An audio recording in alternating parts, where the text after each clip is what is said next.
Welcome to Rizvi's e-learning channel.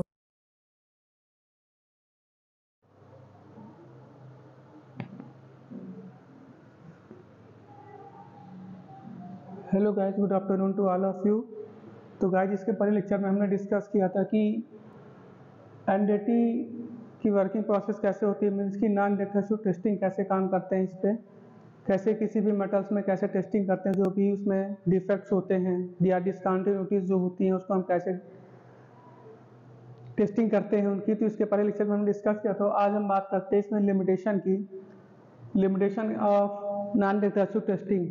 तो सबसे पहले इसमें हम देखते हैं कि जो भी टेस्टिंग हम करते हैं उसके लिए हमें जो भी वर्कर्स हमारे पास होने चाहिए वो उसके पास स्किल्स वर्कर्स होने चाहिए, मीन्स कि उनके पास स्किल्स ज़्यादा होना चाहिए कि चीज़ों को वो समझ सके अच्छे तरीके से और उस पर अप्लाई कर सके। तो सबसे पहले हमने बात किया कि skill workers is required and data interpretation difficult, क्योंकि इसमें जो डाटा जो आता है उसका टेस्टिंग का, जैसे मान लो उसमें कोई प्रॉपर्टीज या फिर कोई क्रैकिंग है या फिर उसमें डिसकंटिन्यूटीज है या फिर उसके अंदर जो एटम्स हैं वो डिसऑर्डर से लगे हुए हैं, तो उसको हमें कैसे देखना है, कैसे पता करना है।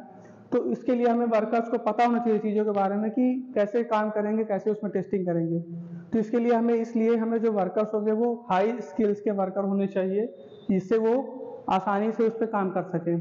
दूसरा चीज़ आता है preparation before testing can be time consuming and costly, means की टेस्टिंग करने से पहले हम क्या करते हैं, जिस किसी भी मेटल्स का हम डिफेक्ट्स पता करने के बाद उसमें टेस्टिंग करते हैं, सबसे पहले उसमें क्या करते हैं कि उसको प्रिपेयर करते हैं कि कैसे हमें इसमें क्या क्या चीज़ें इसमें अप्लाई करनी है, कैसे टेस्टिंग करते हैं। जैसे कि मीन्स की अगर हमें सोल्यूशन मीन्स की डाइल्यूट सोल्यूशन के द्वारा अगर हम किसी भी मटेरियल्स का किसी भी मेटल्स का अगर हम टेस्टिंग करते हैं तो उसमें हम क्या करते हैं, उसमें हम उसको बोर कर देते हैं, मीन्स की अब उसको उसमें डिप करेंगे, फिर उसको निकालेंगे बाहर, फिर उसमें हम चेक करेंगे कि इसमें क्या डिफेक्ट है, कहाँ से कैसे क्या।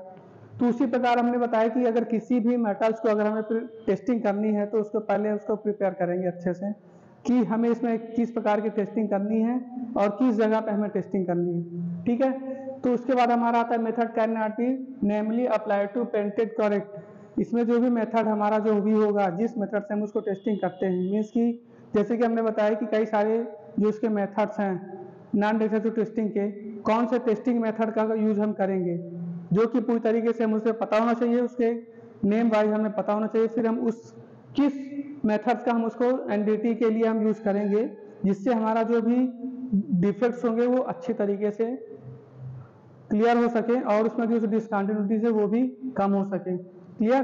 फिर उसके बाद हमारी बात आती है methods of non destructive testing method, ठीक है। नॉन डिस्ट्रक्टिव टेस्टिंग का जो भी मेथड्स कौन कौन से हैं, कितने टाइप्स हैं इसके, तो गैस हम आगे डिस्कस करेंगे कि हमारा क्या क्या मेथड्स हैं डिस्ट्रक्टिव टेस्टिंग का। तो सबसे पहले अगर हम बात करते हैं विजुअल एंड ऑप्टिकल टेस्टिंग, जो कि हमने बताया कि पहला मेथड हमारा विजुअल एंड ऑप्टिकल टेस्टिंग। तो गैस पहले हमने इसमें एक एक करके इसके जो भी मेथड्स हैं उसको हम बता रहे हैं, फिर आगे इसमें एक एक करके हम उसको डिस्कस करेंगे कि हमारा विजुअल एंड ऑप्टिकल टेस्टिंग है क्या, फिर पेनिट्रेट टेस्टिंग क्या है, फिर आगे हमारा आता है पेनिट्रेट टेस्टिंग मेथड, ये इसमें क्या होता है। फिर उसके बाद हमारा आता है magnetic particle testing. Magnetic particle testing method है कि मैग्नेट का यूज करके उसमें हम क्या करते हैं, किसी भी जगह हम उसका डिफेक्ट्स का पता लगाते हैं, फिर उसको हम क्या करते हैं वहाँ पे उसकी डिसकंटिन्यूटीज को दूर करते हैं, ठीक है। फिर हमारा आता है eddy current testing method. Eddy current testing method का भी हम यूज करके हम क्या करते हैं, नॉन डिस्ट्रक्टिव टेस्टिंग का हम नॉन डिस्ट्रक्टिव टेस्टिंग की सहायता से किसी भी मेटल्स में किसी भी मटेरियल्स में अगर हमें डिसकंटिन्यूटीज और जो भी उसके डिफेक्ट्स है उसको दूर कर सकते हैं। फिर हमारा आता है अगला रेडियोग्राफिक टेस्टिंग। रेडियोग्राफिक टेस्टिंग का भी यूज करके हम क्या करते हैं, किसी भी मेटल्स में किसी भी वर्कपीस में किसी भी स्पेसिफिन में हम उसके डिफेक्ट्स और डिसकंटिन्यूटीज को दूर कर सकते हैं। उसके बाद हमारा आता है ultrasonic testing method. Ultrasonic testing method जो कि हमारा ये भी हमारा एक प्रकार से नॉन डिस्ट्रक्टिव टेस्टिंग मेथड का एक पार्ट है। अब एक्चुअली हमें ये भी पता होना चाहिए नॉन डिस्ट्रक्टिव टेस्टिंग मेथड में एक्चुअली जो वर्कपीस जिस भी स्पेसिफिन का हम यूज करते हैं टेस्टिंग के लिए वो उसमें डैमेज नहीं होता है, उसको हम फिर से दोबारा फर्दर हम उसको यूज कर सकते हैं टेस्टिंग के लिए।